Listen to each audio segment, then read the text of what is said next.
my name is Jacqueline. I am a corporate flight attendant. Welcome back to my YouTube channel, Jacqueline Travels, where I cover everything flight attendant related. Today is no different. I've had a lot of questions come in through my Instagram actually, and I'm going to do a flight attendant frequently asked question video for you. I always love doing Q&As. If you have any, make sure to put them in the comment section below. Also make sure that you are subscribed to my channel. This way you don't miss out on any future flight attendant videos. Here we go. Okay, the first question I was asked, if you were no longer a corporate flight attendant, would you ever go back to commercial flying?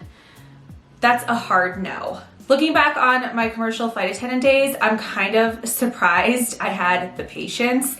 And with passenger behavior nowadays and all the horror stories you hear about not wearing masks properly or yelling at flight crew for not doing service due to coronavirus, it wouldn't be a good fit. It would just be too stressful. And truth be told, it's not something that I want to aggravate myself with, to tell you the truth. And also logistically, it does not make sense for me to do that.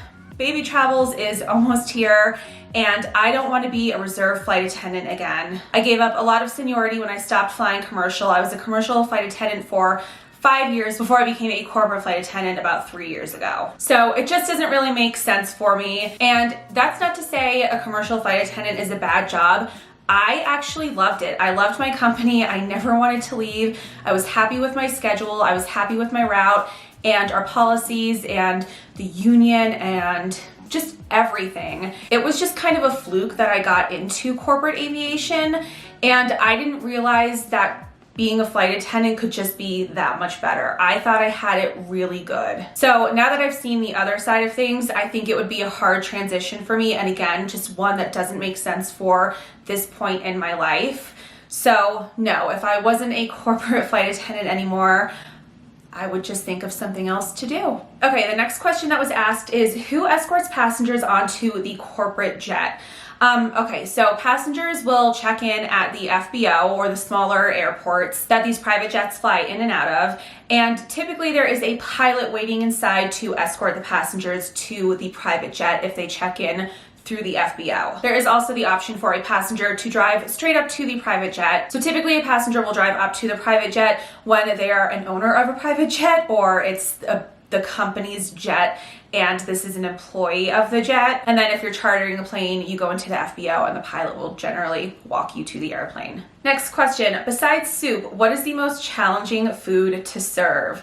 Yeah, soup gets me every time. I had a disaster where I spilt soup all over the galley, like into my shoes, on my pants, just everywhere. It's a mess to clean up, it's a nightmare, but people love eating soup on an airplane, so I always have it as an option. So besides serving soup, the hardest thing to prepare for a passenger is either gonna be a seafood tower, just because it takes up a lot of storage, or sushi. And that's just because I haven't mastered plating sushi yet. Every time I have a passenger who has a sushi request, I go onto Google, I look up how to plate sushi or fancy sushi platings, and I try to copy the images, but I feel like I just never get it right. In my head, I feel like I'm following the steps, but the plating is not quite there. So as far as aesthetics wise, sushi or a seafood tower would probably be the hardest meal to serve. If we're just talking about logistics, any sort of meat dishes, you have some passengers who like their meat on the rare side, or some passengers who like their meat on the well done side. And I never cook a steak from raw on the airplane. Whenever I have steak on board, I order from catering, and I always order a rare steak because I know that I'll have to heat it up, which will then cook the steak more. And I don't want to have a steak that's too well done or dry or just tough. So that's the way I have to do it. But then the timing of getting the steaks out the right temperature and at the same time is always kind of a challenge. In addition to food requests, do you ever have to shop for other items requested by passengers? Yes, corporate flight attendants do have to do that. We are there to give passengers an experience. Experiences include having fun things to do on the aircraft, or maybe certain decorations. If it's a birthday, I've been requested to have birthday banners and balloons, goodie bags, hats for the passengers, and things like that. So passengers certainly are able to make those sort of requests. We do the shopping for the airplane anyway, so it doesn't really matter if we're out there buying food options or decorative passenger requested non-food related options. The next question, do you still get nervous flyers on corporate jets? And if so, is there anything particular you say to ease their minds? Yes, recently I did a trip to Dallas and it was really bumpy. Like, even coming from a seasoned flight attendant who's been on many turbulent flights, it was extremely bumpy. So I understand why my passengers were uncomfortable during that time.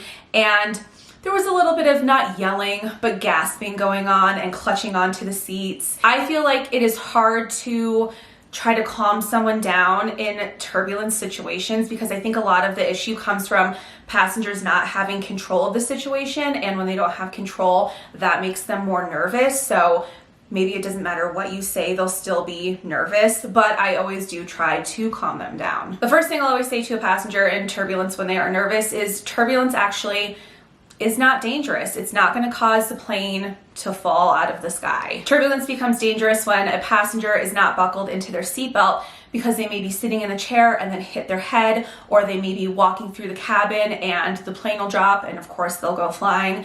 I made an entire video about turbulence and I'll link it up here for you. So that's really when turbulence becomes a safety situation. Pretty much it's just annoying and uncomfortable, and you hope that you get out of turbulence quickly. If you are working a private flight, have you ever had to cut off or discourage any heavy drinkers? Yes, I've had to, and there are discreet ways that you can do this because obviously you don't want to embarrass any of your passengers or your clients on board, and you don't want to draw attention to the situation, and you also don't want to make the situation worse. I always let them know, sure, I can be back in a few moments, and perhaps I will do a very watered down version of what they wanted. Or I let them know it's just going to be a few moments before I am able to fulfill their alcohol request. I can bring them water or a soft drink in the meantime. And I have to say, I've been very lucky. I haven't had any very belligerent passengers on the corporate side of flying. Definitely did on the commercial side of flying. I have been pretty fortunate on the corporate side where I haven't really had to deal with rowdy bachelor parties or bachelorette parties or those crazy Vegas trips that you hear about. But I have been aware when I feel like a passenger perhaps maybe reached their limit and I should slow things down a bit for them. Is there anything too lavish that you would not provide a passenger? I mean, just like any sort of inappropriate request would not be fulfilled, obviously. We're not escorts. We're not there to entertain you after the flight. And that doesn't necessarily mean like it's a lavish request. I don't think I've been asked to provide anything that I thought was like outlandish. Have you ever been in an emergency landing situation? It can be corporate or commercial. Yes, on the corporate side, we just had the oxygen meters a little bit off. So I let the passengers know the oxygen masks were probably going to deploy, but we were going to be flying at a low altitude and perhaps turn the plane around. I let them know it wasn't anything to be alarmed about because the pilots let me know it was not anything to be alarmed about. The pilots caught the situation before anything became unfixable, uncorrectable, whatever you might want to call it. We were still climbing out when this situation occurred, but I didn't want passengers to be alarmed when the oxygen masks did fall because our pressure gauges were off. So that was, I think, my only emergency situation on the corporate side. On the commercial side, I had an onboard fire and that was absolutely terrifying. Long story short, we were taking off from an airport and I thought I smelled something burning, and I asked the girl next to me if she smelled it. She didn't report anything. So I called the other two flight attendants in the back of the plane and I let them know, hey, I feel like I smell something burning. Do you girls smell it? They said no. They said, let's meet in the middle of the cabin. We'll walk through it. We'll check things out and try to figure out what's going on. So I was touching all of the overhead bins to make sure it wasn't a passenger bag, and I was inhaling as much as I could to try to like pinpoint where the smell was coming from. And the girls in the back agreed that they smelled something. So I was the number one flight attendant, which basically means I was just the one who had the most communication with the captain. And I called the captain and I said, hey, we smell something burning back here. Captain let me know no alarms were going off, nothing looked out of the ordinary, and he asked me to keep an eye on it and he would monitor the situation. And about 45 seconds later, the captain called me and said, "Buckle up, we are returning to the airport. It's gonna be a fast descent." The things that went through my head at that time, I can't even explain. So then I asked the captain quickly, "Are you gonna make the announcement or am I gonna make the announcement?" So the captain said he'd be making the announcement, and I buckled into my jump seat and called the other girls in the back, let them know. Clearly something was burning because we're landing and we're landing quick, the captain said. So buckle up tight because it's gonna be a steep descent. And I was sitting in the front of the plane where all the passengers could see. So I was just smiling while telling the flight attendant next to me what the captain had also said. And when that announcement was made, you could hear a pin drop on the plane. And all of the passengers were staring at me and the flight attendant I was sitting next to. And internally, I was freaking out because an onboard fire is not anything I want to deal with. And knowing that I could smell something burning and not see any flame or smoke means I wouldn't have access to the fire. So I was just kind of sitting there on a burning plane, which is terrifying. So sure enough, the captain got us on the ground very, very quickly. And we got the passengers off the plane very, very quickly. And the fire department came on, and the crew also deplaned after all the passengers were off. I just want to put that out there. So long story short, it ended up being one of the PAC units. I don't know what it stands for. I just know that it controls heating and cooling on the airplane. And there was a fire in the compartment where one of the PAC, whatever it is, heating or cooling devices is located, and it was contained to that area. That's how they're built. Luckily it was safe and it didn't spread and the plane didn't catch on fire or anything like that. But that was the end of that trip for me. We ended up getting stuck. I think I was in Little Rock, Arkansas, somewhere I had never been before. That was my first time in Arkansas, and that was memorable enough. So that's my scariest airplane situation. The next question, how far into pregnancy can you fly? My doctor said 36 weeks. My company said 33 weeks. I think the airlines are also generally 33 weeks.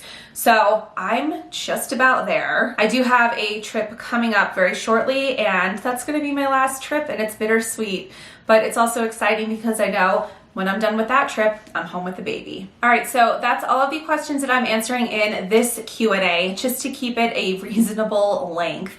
I do have other questions that are sitting in my Instagram messages that I will be answering for you guys. And again, if you have other questions or any other flight attendant stories that you want to hear, definitely mention that in my comments below. Please make sure to leave me a thumbs up for this video. And again, don't forget to subscribe to my channel. This way you don't miss out on any future flight attendant videos. If you guys are looking for me on social media, at Jack Travels, that's JAC Travels. That's my Twitter handle. And my Instagram is Jacqueline Travels, just like it is here on YouTube. Thank you guys again very much for watching. I'll talk to you in the next Q&A. Bye.